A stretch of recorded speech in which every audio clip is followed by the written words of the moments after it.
ಬಂಧುಗಳೇ ನಮಸ್ಕಾರ. ನಾನು ಡಿ.ಜಿ. ನಾಗರಾಜು, ಜಿಲ್ಲಾಧ್ಯಕ್ಷ KRS ಪಕ್ಷ ಮಂಡ್ಯ ಜಿಲ್ಲೆ. ನಮ್ಮ ಜೊತೆ ಜಿಲ್ಲಾ ಉಪಾಧ್ಯಕ್ಷರು ಮಲ್ಲೇಶ್ ಬೋಕೋಡಿ, ಹಾಗೆ ಯುವ ಘಟಕದ ಅಧ್ಯಕ್ಷರು ಪ್ರಮೋದ್, ಮತ್ತು ಯುವ ಘಟಕದ ಪ್ರಧಾನ ಕಾರ್ಯದರ್ಶಿ ದೀಪಿಕಾ ಅವರು, ಹಾಗೆ ಕೇರ್ಪೇಟೆ ತಾಲೂಕು ಅಧ್ಯಕ್ಷರು ನಾಗರಾಜ್ ಶಿವಪುರ, ಹಾಗೆ ನಮ್ಮ ಮಲ್ಲಯ್ಯ ಅವರು, ಇತರ ಸಾರ್ವಜನಿಕರು ಸಹ ಬಂದಿದ್ದಾರೆ. ಹಾಗಾಗಿ ಏನಪ್ಪ ಅಂತ ಹೇಳಿದ್ರೆ, ಇವತ್ತು ಏನು ನಮ್ಮ ಕೇರ್ಪೇಟೆನಲ್ಲಿ ಸರ್ಕಲ್ ಇನ್ಸ್ಪೆಕ್ಟರ್ ಆಗಿದ್ದಂತಹ ಸುಮಾರಾಣಿಯವರು ಹೋದ ವಾರ ಸಾರ್ವಜನಿಕವಾಗಿ ಒಂದು ಅಸಭ್ಯವಾಗಿ ನಡ್ಕೊಂಡಿದ್ರು, ಹಾಗೆ ದೌರ್ಜನ್ಯದಿಂದ ನಡ್ಕೊಂಡಿದ್ರು. ಆ ಒಂದು ಭಾಗವಾಗಿ ನಮ್ಮ KRS ಪಕ್ಷದಿಂದ ಒಂದು ಅಧಿಕೃತವಾಗಿ ದೂರು ನೀಡಿರಲಿಲ್ಲ. ಹಾಗಾಗಿ ಇವತ್ತು ಸಾರ್ವಜನಿಕವಾಗಿ ಅಧಿಕೃತವಾಗಿ ಅವ್ರ ಮೇಲೆ ಕ್ರಮ ಜರುಗಿಸಬೇಕು ಅಂತ ಹೇಳ್ಬಿಟ್ಟು ಮಾನ್ಯ ಜಿಲ್ಲಾ ಪೊಲೀಸ್ ವರಿಷ್ಠರಿಗೆ ದೂರು ನೀಡಕ್ಕೆ ಬಂದಿದ್ದೀವಿ. ಹಾಗೆ ಒಂದು ಕಾಪಿ ನಮ್ಮ ಜಿಲ್ಲಾ ಯುವ ಘಟಕದ ಅಧ್ಯಕ್ಷರು ಸ್ವಲ್ಪ ಓದಿ ಹೇಳಿ. ಸ್ವಲ್ಪ ಬಂಧುಗಳೇ ನಮಸ್ಕಾರ. ಇಷ್ಟೊತ್ತರೆಗೂ ನಮ್ಮ ಮಂಡ್ಯ ಜಿಲ್ಲಾಧ್ಯಕ್ಷರು ತಿಳಿಸಿದ್ರು ಏನೆಲ್ಲ ವಿಚಾರಗಳಿತ್ತು ಅಂತ. ಇವತ್ತು ನಾವು ಕೊಟ್ಟಿರುವಂಥ ದೂರಿನಲ್ಲಿ ಏನಿದೆ ಅನ್ನೋದನ್ನು ಒಂದಷ್ಟು ಅಂಶಗಳನ್ನ ನಾನು ಹೇಳ್ತೀನಿ. ಕೇರ್ಪೇಟೆ ತಾಲೂಕಿನ ಟೌನ್ ಪೊಲೀಸ್ ಠಾಣೆಯ ಸರ್ಕಲ್ ಇನ್ಸ್ಪೆಕ್ಟರ್ ಆದ ಸುಮಾರಾಣಿಯವರು ಸಾರ್ವಜನಿಕವಾಗಿ ವಿನಯದಿಂದ ನಡೆದುಕೊಳ್ಳದೆ ಹಾಗೂ ಕರ್ತವ್ಯ ವೇಳೆ ಸಮವಸ್ತ್ರ ಧರಿಸದೆ ಕರ್ತವ್ಯ ನಿರ್ವಹಿಸುತ್ತಿದ್ದು, ಇತ್ತೀಚೆಗೆ ಸಾಮಾಜಿಕ ಜಾಲತಾಣದಲ್ಲಿ ಸುದ್ದಿ ಆಗುತ್ತಿರುವ ಇವರು ಜನಗಳಿಗೆ ಜನಸ್ನೇಹಿ ಆಗಬೇಕಿದ್ದ ಇವರು ಸಾರ್ವಜನಿಕರೊಡನೆ ದೌರ್ಜನ್ಯದಿಂದ ವರ್ತಿಸುತ್ತಿದ್ದು, ಜನ ವಿರೋಧಿಯಾಗುತ್ತಿರುವುದು ಪೊಲೀಸ್ ಇಲಾಖೆಯಲ್ಲಿ ಕಾನೂನು ವಿರೋಧಿ ಎಂದು ಭಾವಿಸಿ ಅವರ ಮೇಲೆ ಕಾನೂನುಬದ್ಧವಾಗಿ ಶಿಸ್ತು ಕ್ರಮ ಜರುಗಿಸಬೇಕು ಅಂತೇಳಿ ನಾವಿವತ್ತು ಮಂಡ್ಯ ಜಿಲ್ಲೆಯ ವರಿಷ್ಠಾಧಿಕಾರಿಗಳಿಗೆ ದೂರನ್ನು ನೀಡಿದ್ದೀವಿ. ನೋಡೋಣ, ಅವರಂತೂ ಒಂದು ರೀತಿಯಲ್ಲಿ ಇವ್ರ ಬಗ್ಗೆ ಹೆಚ್ಚಿನದಾಗಿ ಗಮನ ಹರಿಸಿದ್ದೀನಿ. ಒಂದಷ್ಟು ಠಾಣೆಗಳು ಇದ್ದು ನಮ್ಮ ಬಳಿಯೂ ಸಹ ಈ ಒಂದು ಠಾಣೆಗಳಲ್ಲಿ ಸರಿಯಾದ ರೀತಿಯಲ್ಲಿ ಸ್ಪಂದನೆ ಸಿಗ್ತಾ ಇಲ್ಲ. ವಿನಯದಿಂದ ನಡ್ಕೊಳ್ಬೇಕು, ವಿನಯದಿಂದ ಪೊಲೀಸ್ನವರು ಸಾರ್ವಜನಿಕರನ್ನು ನಡ್ಕೊಳ್ಬೇಕು ಅಂತೆಲ್ಲ ಹೇಳಿದ್ರು. ಒಂದಷ್ಟು ಕಾನೂನುಗಳಿದ್ರೂ ಯಾವುದೇ ರೀತಿ ಸ್ಪಂದಿಸ್ತಾ ಇದ್ದಂಥ ಠಾಣೆಗಳ ಹೆಸರನ್ನು ಸಹ ನಾವು ಇಲ್ಲಿ ಓರಲ್ ಆಗಿ ತಿಳಿಸಿದ್ದೀವಿ. ಅವ್ರ ವಿರುದ್ಧವಾಗಿ ನಾವು ಕಾನೂನುಬದ್ಧ ಕ್ರಮವನ್ನು ಜರುಗಿಸ್ತೀನಿ ಅಂತ ಹೇಳಿದ್ದಾರೆ. ಇತ್ತೀಚೆಗೆ ತಾವೆಲ್ಲ ಗಮನಿಸ್ತಾ ಇರ್ತೀರಿ, ಬರೀ ಕೇರ್ಪೇಟೆಯ ಟೌನ್ ಪೊಲೀಸ್ ಸ್ಟೇಷನ್ ಏನಿದಾರೋ ಬರೀ ಅವ್ರು ಮಾತ್ರ ಅಲ್ಲ, ಇತ್ತೀಚೆಗಂತೂ ಕೆಲವು ಪೊಲೀಸರು ಒಂದು ರೀತಿಯಲ್ಲಿ ಸೋಷಿಯಲ್ ಮೀಡಿಯಾದಲ್ಲಿ ಒಂದು ರೀತಿಯಲ್ಲಿ ಗೂಂಡಾವರ್ತನೆ, ಒಂದು ರೀತಿಯಲ್ಲಿ ದೌರ್ಜನ್ಯ, ಏನು ಸರಳವಾಗಿ ಒಂದು ವಿನಯದಿಂದ ಸಾರ್ವಜನಿಕರೊಡನೆ ವರ್ತಿಸಬೇಕಾಗಿದ್ದಂಥ ಕಾನೂನು ಕಾಪಾಡಬೇಕಾಗಿದ್ದಂಥ ಜನಸ್ನೇಹಿ ಪೊಲೀಸರು ಅವರೇ ಒಂದು ರೀತಿಯಲ್ಲಿ ರೌಡಿಗಳ ರೀತಿಯಲ್ಲಿ ಕೆಟ್ಟ ಅವ್ಯಾಚ ಶಬ್ದಗಳನ್ನು ಬಳಸ್ಕೊಳ್ಳಿರುವಂಥದ್ದು. ಇದು ಒಂದು ಉದಾಹರಣೆಗೆ ನಿನ್ನೆ ಚನ್ನಪಟ್ಟಣದ ಬಳಿ ನಮ್ಮ ಪಕ್ಷದವ್ರ ಮೇಲೇ ಪಾಪ ಅವ್ರು ಯಾರೋ ರವಿಕಿರಣ್ ಅಂತೇಳಿ ಅಲ್ಲಿನ ಸರ್ಕಲ್ ಇನ್ಸ್ಪೆಕ್ಟ್ರೋ ಇಲ್ಲ ಯಾರೋ ಸಬ್ ಇನ್ಸ್ಪೆಕ್ಟ್ರೋ, ಅದು ಅಷ್ಟಾಗಿ ನನಗದು ಮಾಹಿತಿ ಗೊತ್ತಿಲ್ಲ. ಏನಪ್ಪ ಅಂದರೆ ಒಂದು ರೀತಿಯಲ್ಲಿ ಕಾನೂನು ಏನಿದೆ ಸಂಚಾರಿ ನಿಯಮಗಳನ್ನ ಉಲ್ಲಂಘನೆ ಆಗಿದ್ದೆ, ಒಂದು ರೀತಿಯಲ್ಲಿ ಏನೋ ದೊಡ್ಡ ಮಟ್ಟದಲ್ಲಿ ಅಪರಾಧಿ ಕೃತ್ಯ ಅನ್ನೋ ಥರದಲ್ಲಿ ಬಿಂಬಿಸಿ ನೀನು ಹಂಗೆ ಹೋಗ್ಬೇಕಿತ್ತು ಹಿಂಗೆ ಹೋಗ್ಬೇಕಿತ್ತು, ಹೌದು ಅವ್ರು ತಪ್ಪಾಗಿತ್ತು ಅಂತಂದರೆ ಕಾನೂನಡಿಯಲ್ಲಿ ಏನೆಲ್ಲ ತಪ್ಪುಗಳನ್ನ ಒಂದು ಕ್ರಮಬದ್ಧವಾಗಿ ನೀವು ಏನೋ ಶಿಕ್ಷೆ ಒಳಪಡಿಸ್ಬೇಕು ಆ ರೀತಿ ಮಾಡಬೇಕಾಗಿದ್ದಂಥವ್ರು ಏನೋ ಈತ ಕೊಲೆ ಮಾಡಿಬಿಟ್ಟಿದ್ದಾನೋ, ಈತ ಅತ್ಯಾಚಾರ ಮಾಡಿಬಿಟ್ಟಿದ್ದಾನೋ, ಇಲ್ಲ ದರೋಡೆ ಮಾಡಿಬಿಟ್ಟಿದ್ದಾನೋ ರೀತಿಯಲ್ಲಿ ಬಿಂಬಿಸಿ ಒಂದು ರೀತಿಯಲ್ಲಿ ಅದನ್ನು ಹೇಳ್ಬಾರ್ದು, ಒಂದು ರೀತಿಯಲ್ಲಿ ತಲೆ ಕೆಟ್ಟವ್ರ ರೀತಿಯಲ್ಲಿ ಅವರು ಬಿಂಬಿಸಿ ಒಂದು ರೀತಿಯಲ್ಲಿ ಮಾಡಿರುವಂಥದ್ದು ತಾವೆಲ್ಲ ಸೋಷಿಯಲ್ ಮೀಡಿಯಾದಲ್ಲಿ ಗಮನಿಸಿರ್ತೀರಿ. ಇತ್ತೀಚೆಗಂತೂ ಇಂಥವರೇ ಜಾಸ್ತಿ ಆಗಿದ್ದಾರೆ ವಿನಃ ಯಾವುದೇ ರೀತಿ ಸಾರ್ವಜನಿಕವಾಗಿ ವಿನಯದಿಂದ ನಡೆದು ಮಾತಾಡುವಂಥವ್ರು ಬೆರಳೆಣಿಕೆಯಷ್ಟು.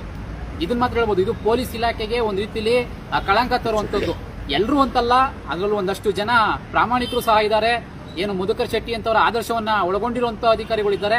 ಇವರು ಒಂದಷ್ಟು ಜನ ಒಂದು ರೀತಿಯಲ್ಲಿ ರಾಜಕಾರಣಿಗಳ ಹಿಂಬಾಲಕರು, ಒಂದು ರೀತಿಯಲ್ಲಿ ಕಾನೂನಡಿಯಲ್ಲಿ ಏನು ಕ್ರಮಬದ್ಧವಾಗಿ ಓದ್ತಾ ಬರಬೇಕಾಗಿರೋರು ಇವೇನೂ ಇಲ್ಲ, ಯಾವುದೋ ಅನ್ಯ ಮಾರ್ಗದಿಂದ ಬಂದಿರುವಂಥವ್ರು ಈ ರೀತಿ ಮಾಡಿರ್ತಾರೆ ಅಂತ ನಾವು ಭಾವಿಸ್ತೀವಿ. ಇದ್ರ ವಿಚಾರವಾಗಿ ಹೆಚ್ಚಿನದಾಗಿ ನಮ್ಮ ಕೇರ್ಪೇಟೆಯ ತಾಲೂಕು ಅಧ್ಯಕ್ಷರು ಮಾತಾಡಲಿ ಅಂತೇಳಿ ಕೇಳ್ಕೊಳ್ತೀನಿ. ನಮಸ್ಕಾರ. ನೀವೆಲ್ಲ ಇಷ್ಟು ದಿನ ಗಮನಿಸಿದ್ದೀರಾ ನಮ್ಮ KRS ಪಕ್ಷದ ಹೋರಾಟಗಳು ಯಾವ ರೀತಿಯಲ್ಲಿ ನಡೀತಾ ಇದ್ದೇವೆ ಅಂತ. ನೀವು ಅನ್ನಿಸ್ಬೋದು ಮಂಡ್ಯ ಜಿಲ್ಲೆಯಲ್ಲಿ ಯಾಕೆ ದೊಡ್ಡ ಮಟ್ಟದಲ್ಲಿ ಮಾಡ್ತಾ ಇಲ್ಲ ಅಂತ. ನಾವು ಕಾನೂನುಬದ್ಧವಾಗಿ ಯಾರು ಅನ್ಯಾಯ ಅಂತ ನಮಗೆ ಬರ್ತಾರೆ ಅಲ್ಲಿ ಅದನ್ನು ಖಂಡಿಸಿ ಜನರಿಗೆ ನ್ಯಾಯವನ್ನು ಕೊಡಿಸುವಂಥ ಕೆಲಸವನ್ನು ನಾವು ಮಾಡ್ತಾ ಇದ್ದೀವಿ. ಯಾರಿಗೆ ತೊಂದರೆ ಆಗಲಿ ಬರ್ಬೋದು, ಏಕೆಂದರೆ ಮೊನ್ನೆ ನಡೆದಂಥ ಒಂದು ಘಟನೆ, ನಮ್ಮ ಸುಮಾರಾಣಿ ಮೇಡಮ್ ಅವರು ನಡ್ಕೊಂಡಂಥ ಒಂದು ದುರಹಂಕಾರ ಮತ್ತು ದೌರ್ಜನ್ಯದ ವಿರುದ್ಧ ನಾವು ಇವತ್ತು ದೂರನ್ನೇ ಕೊಟ್ಟಿದ್ದೀವಿ. ಅವತ್ತು ಚಂದ್ರಶೇಖರನ್ನ ಹುಡುಗನ ಕಡೆಯಿಂದ ನಾವು ದೂರನ್ನು ಕೊಟ್ಟಿದ್ವಿ. ಇವತ್ತು ನಮ್ಮ ಪಕ್ಷದ ಕಡೆಯಿಂದ ಕೂಡ ದೂರು ಕೊಟ್ಟಿದ್ದೇವೆ. ಏಕೆ ಅಂತಂದರೆ ಇವತ್ತು ಕೂಡ ಆ ಯುವಕನ ಮೇಲೆ ಪತ್ರಕರ್ತರು ಮತ್ತು ಇನ್ನೊಬ್ಬರು ಮನೆಯೊಳಗಡೆ ಇದ್ದವರ ಜೊತೆ ಗೂಡಿ ಮತ್ತೆ ಅವ್ರ ಮೇಲೆ ದೌರ್ಜನ್ಯ ಮಾಡಿದ್ದಾರೆ. ನಾವು ಈ ಸೊತ್ತನ್ನು ಅದರಲ್ಲಿ ಪರಿಗಣಿಸಿ ನೋಡಿದ್ದೀವಿ. ಇವ್ರದ್ದು ನಮ್ಮದೇ ಮನೆ ಅಂತ ಬರಬೇಕಾದ್ರೆ ಈ ಸೊತ್ತು ಒಂದು ಮನೆಗೆ ಇರೋಲ್ಲ. ನಾನು ಗಮನಿಸಿದ್ದೀನಿ. 77 ಅಂದರೆ 77 A/1 ಮತ್ತು ಅದು ನೀವೆಲ್ಲ ಗಮನಿಸ್ಬೋದು. 77A ಅವ್ರದ್ದೆಲ್ಲಪ್ಪ ಹೇಳ್ಕೊಡಿದೆ 77/A1 ಇವೆಲ್ಲ ಗಮನಿಸ್ಬೋದು.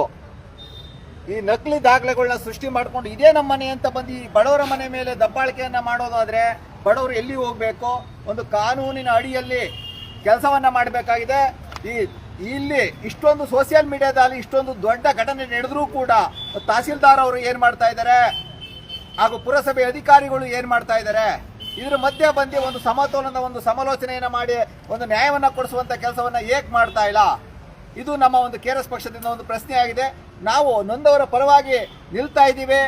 ಯಾವುದೇ ಇಡೀ ರಾಜ್ಯದಲ್ಲಿ ಎಲ್ಲೇ ತೊಂದರೆ ಆದರೂ ಜನ ಅರ್ಥ ಮಾಡ್ಕೊಳ್ಳಿ, ಕೆಆರ್ಎಸ್ ಪಕ್ಷ ನ್ಯಾಯದ ಪರವಾಗಿ ನಿಂತು ಜನರಿಗೆ ನ್ಯಾಯ ಕೊಡಿಸುವಂತ ಕೆಲಸವನ್ನ ಮಾಡ್ತಾ ಇದೆ. ದಯವಿಟ್ಟು ಜನ ಅರ್ಥ ಮಾಡ್ಕೊಳ್ಳಿ, ಮುಂದೆ ಬನ್ನಿ, ಪ್ರಶ್ನೆ ಮಾಡೋದಕ್ಕೆ ಮುಂದೆ ಬನ್ನಿ. ನಿಮಗೆ ಒಂದು ವೇದಿಕೆಯನ್ನು ಸಿದ್ಧ ಮಾಡಿದೆ ಕೆಆರ್ಎಸ್ ಪಕ್ಷ. ಪ್ರಶ್ನೆ ಮಾಡುವಂತಹದ್ದು ಕಾನೂನಿನ ಅರಿವನ್ನ ತಿಳ್ಕೊಂಡು ಬದುಕನ್ನು ಕಟ್ಕೊಳ್ಳುವಂತ ಒಂದು ವ್ಯವಸ್ಥೆಯನ್ನ ಮಾಡಿದೆ.